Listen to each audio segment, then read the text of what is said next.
Because of the way the universe is created, we each of us live in two worlds at the same time.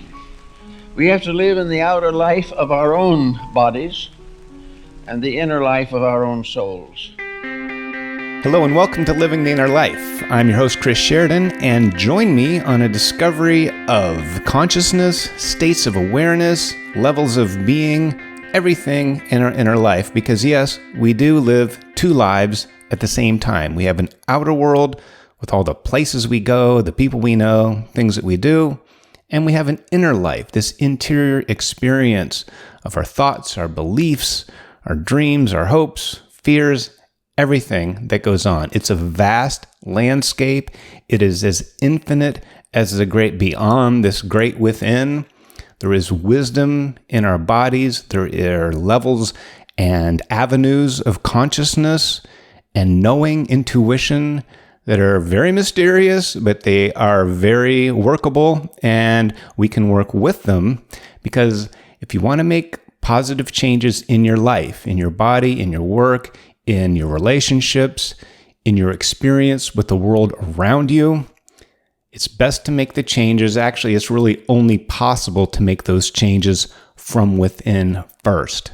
Okay, there's always this desire we have. It's very human. We just want to manipulate things. Well, if I change somebody else, I'll feel better. If I just change this law or change this business or something, then it'll be better for me.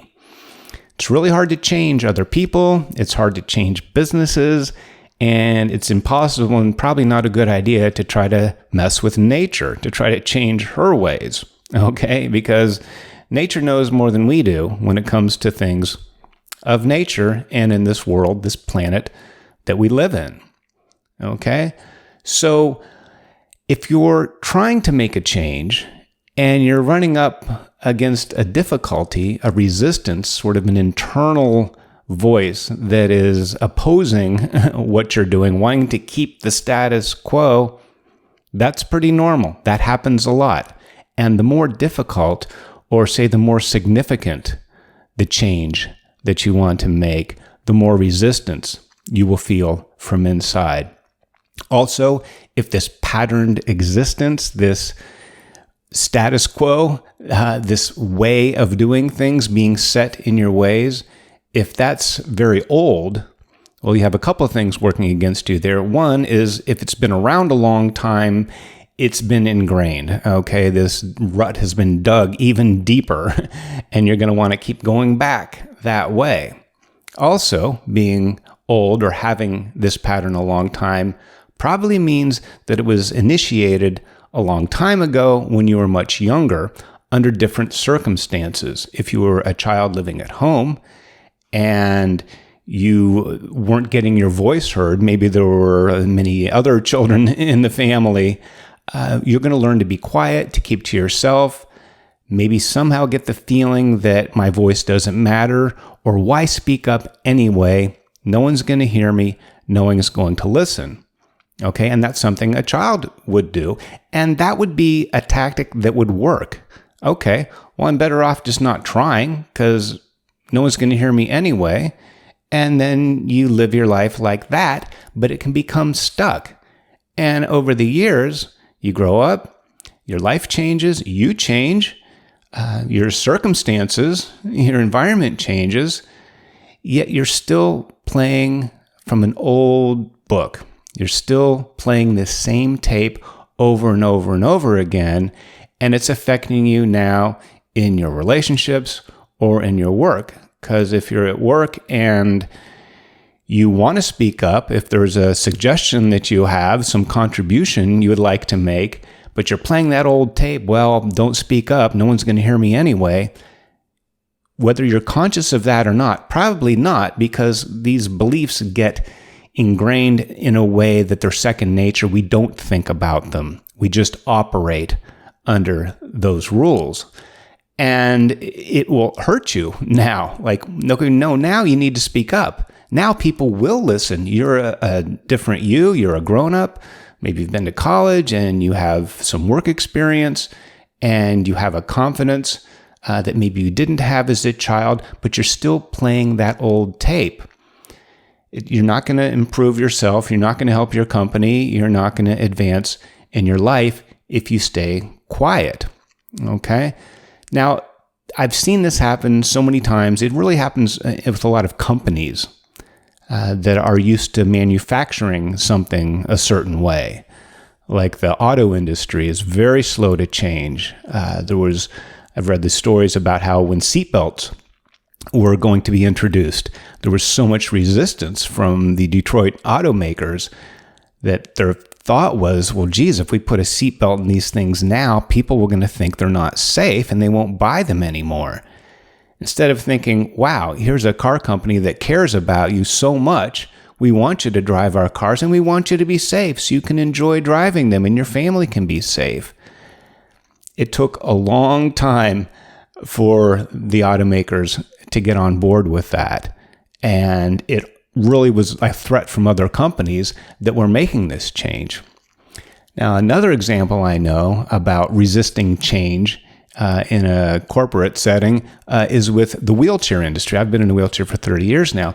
But when I got injured, I fortunately came at a time when the American with Disabilities Act had already been passed into law, and the wheelchair itself had been revolutionized. For the longest time, it was these big chrome folding up hospital chairs. They're heavy, very, very durable, but they don't look good. They're uncomfortable, and they're very difficult to transport if you want to go somewhere and put them in your car. Well, what happened was, I guess in the early 80s, a woman was injured. It wasn't her fault, so she got somewhat of a settlement. And when she got out of the hospital, she was shocked that this was the wheelchair now that I'm going to have to spend all my time in. Isn't there anything better? There's nothing better. So she took some of her money and she hired a designer and I think a bicycle expert and bent some tubes around and found a way, okay, we can make a better wheelchair. And she took it to the wheelchair companies. There was really only one major one at the time, the one that had been around forever that knew how to make wheelchairs, and they completely rejected her idea. Okay? They didn't want to change the way they had been doing things for a long, long time because that's the way it's done. And with her frustration, she was able to channel that into even more action. And she hired a fabricator to start making these chairs. She started selling them. People liked them. People loved them. It was so much better than what was existing. It's a rigid frame. The wheels pop off. It's easy to get in and out of your car. It's easier to maneuver. They're a little bit smaller, so you can get into small spaces. I mean, really completely revitalized and revolutionized what it is we think a wheelchair is. I benefited from that because that had already happened, but it goes to show you how difficult it is to get people to change or companies to change. It's also very difficult to get ourselves to change. Maybe the hardest of all, okay? Now, we can change when something is forced upon us.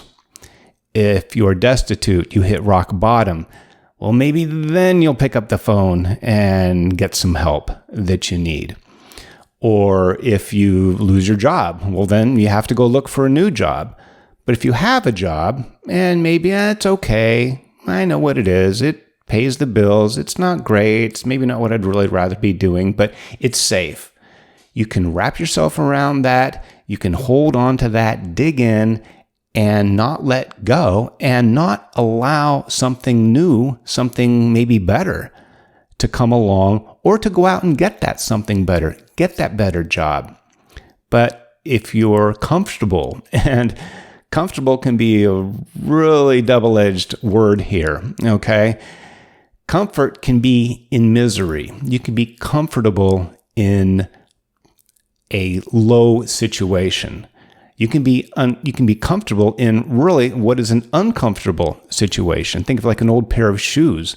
Well, you've had them, you've worn them, and they're all broken in, and they're just my old comfy pair of shoes. You get a new pair of shoes, and they're stiff, and they don't fit right, and all this stuff. After a while, once you break them in, you're like, wow, these shoes are great. And then you try your old ones on and you're like, oh my God, how did I even walk in these things? It's terrible.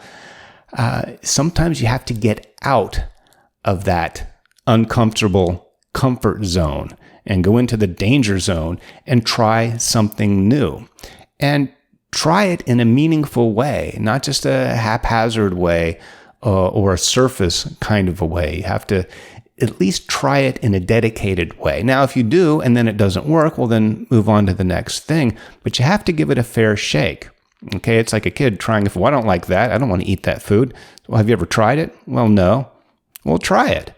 Maybe you'll like it, maybe you won't, but you'll know from trying it, not from just being stuck with what you already know. Okay? So sometimes, like I said, we can get circumstances can conspire. You know, the company folds, so you have to get a new job. The house that you're renting, the landlord sells it. Well, then you have to leave. And then you're going to move, where otherwise maybe you wouldn't. So we can't always wait for the hand of fate or some external situation to come upon us to make a change. You know, even with our health, though, sometimes we wait until the doctor says, look, you got to stop eating all that sugar, or, you know, you really need to quit smoking, or, you know, maybe you could exercise a little bit, or you get a bad diagnosis. Even then, sometimes people still have a hard time making this shift, making this change. All right. And it's because we have this patterned way. We get set in the status quo, and it makes things very difficult to change. So how do we get around this? How do we work with this? You know, what can we do to change the script? You know, instead of playing this old tape over and over again, that this is the way things are. You know, if you stick your head out, you'll get you'll get it chopped off, like the tall poppy gets chopped, or the squeaky wheel gets the grease. Well, gosh, if I want something, I just have to complain loud enough. That may not be the best way all the time now, but if it's what you're used to, it's what you're going to stick with. Okay, there's this saying, better the devil I know than the angel I don't. And that kind of sums it up. That's how important, or seemingly important, and how defended we get on the status quo, on the way we've been doing things for so long. Now, there's good reason for that, because it's what we know. It's familiar. We've learned how to operate under these conditions. You know, if it's an old car that doesn't start, well, you know exactly how to get up and out and lift up the hood and jiggle the battery cable. You have to do it almost every time. You know how to do that. You know how to do it. That becomes normal. That becomes natural. It becomes the way. And you wouldn't even dream of getting a new car. Or, oh gosh, I can't afford that. Or there's all these reasons, all these excuses we can come up with that help defend the status quo and resist change.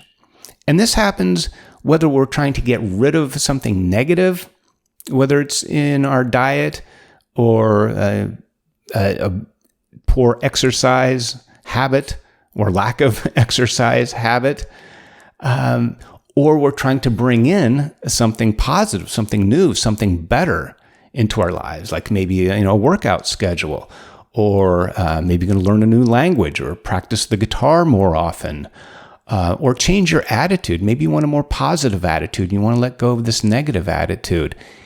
Even when you consciously, deliberately try and you get on a diet or you join a support group or whatever it is you can do to really try to make this change because you really want to, if you're not going deeper under the surface and addressing the underlying issue or the pre-existing pattern, you may not have the results that you desire because this undercurrent is strong. It's been there a long time.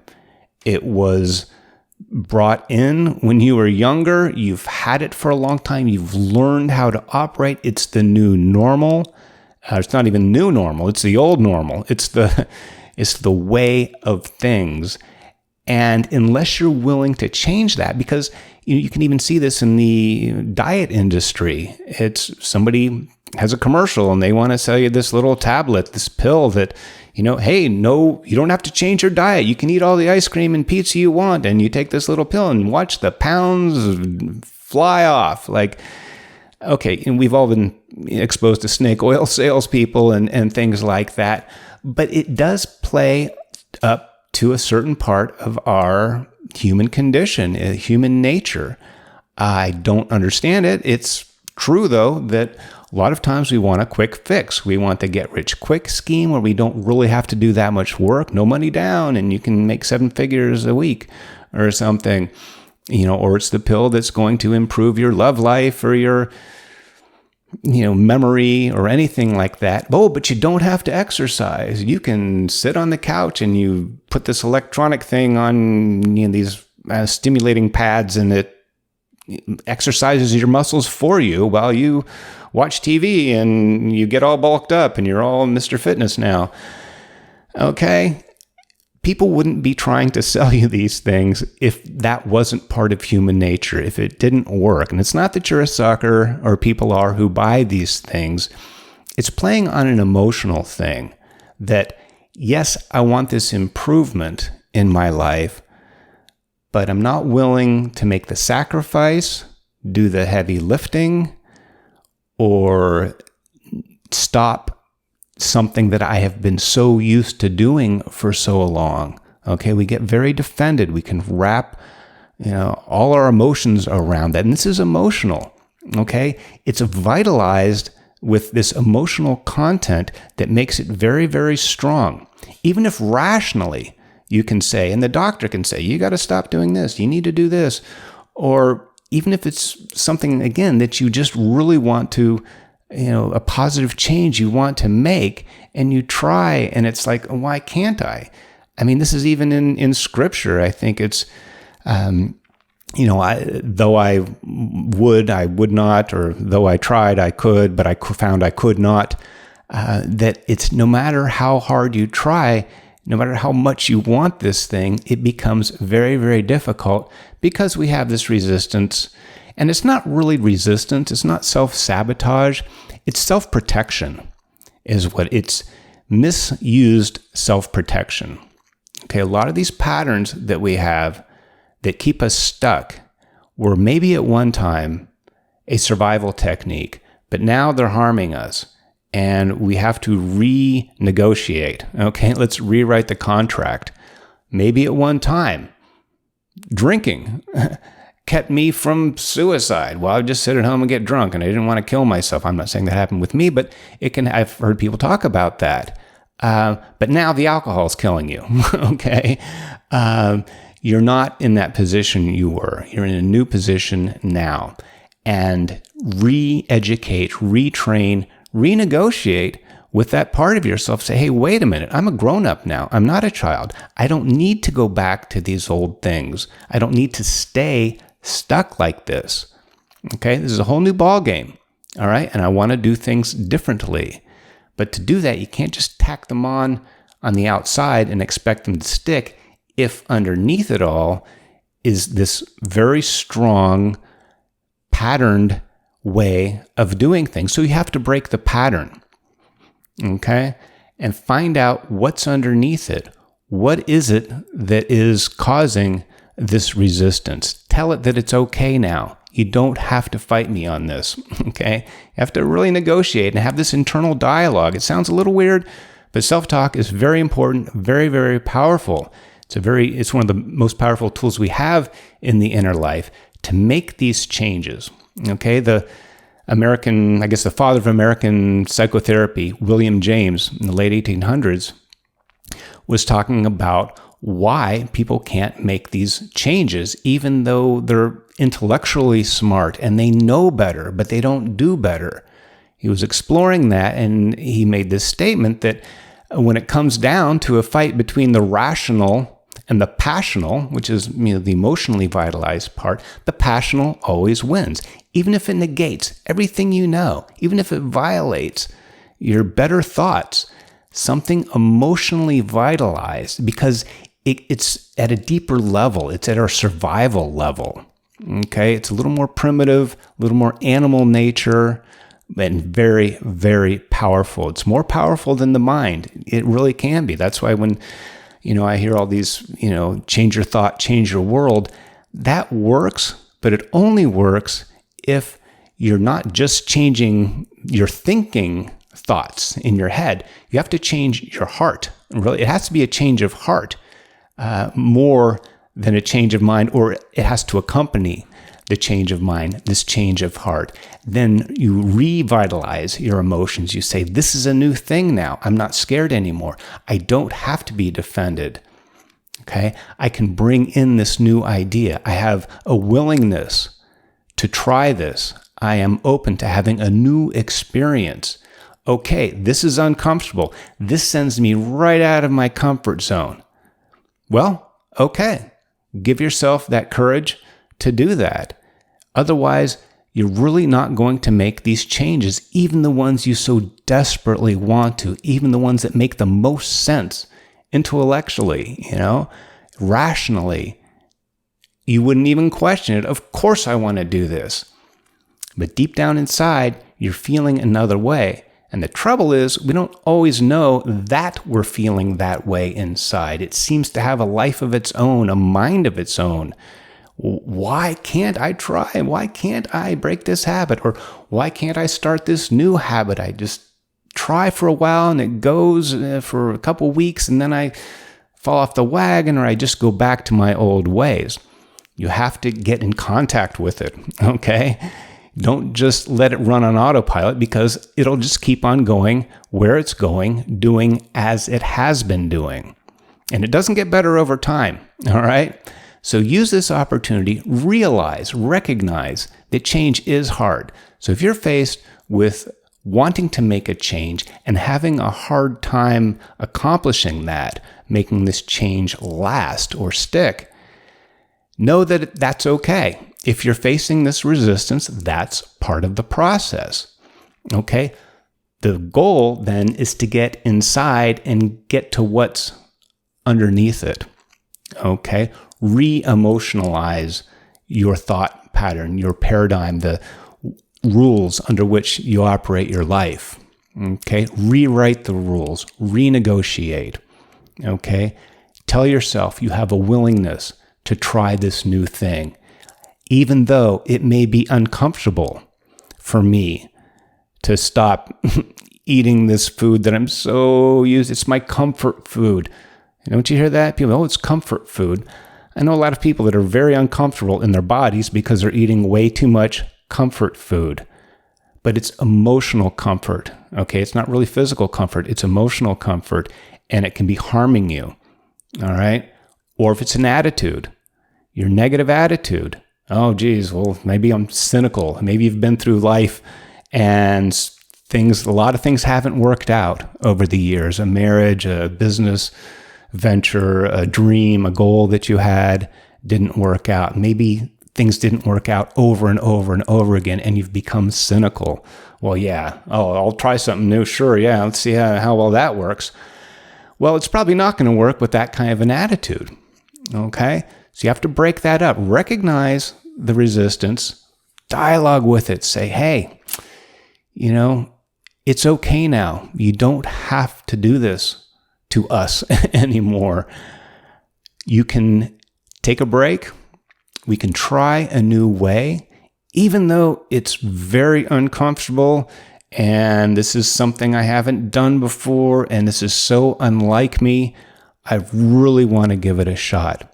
Okay? Because if you're trying to change an old pattern, it is unlike you, because the old pattern, the old autopilot pattern, is sort of not the entire you, of course, but it's the behavioral you, the emotional behavioral axis that you have. And if you say, oh, I want to do this thing, but that's so unlike me. Well, good. Okay, if you're stuck and you're living life in a way, or at least parts of your life in a way that aren't helping you, aren't improving you, aren't progressing you along your path, then you do want to be doing something that's so unlike you, which is the old you, which isn't the you, okay? The you is the you now, the you moving forward, the you you want to be, and thank you for spending time with me here on Living the Inner Life.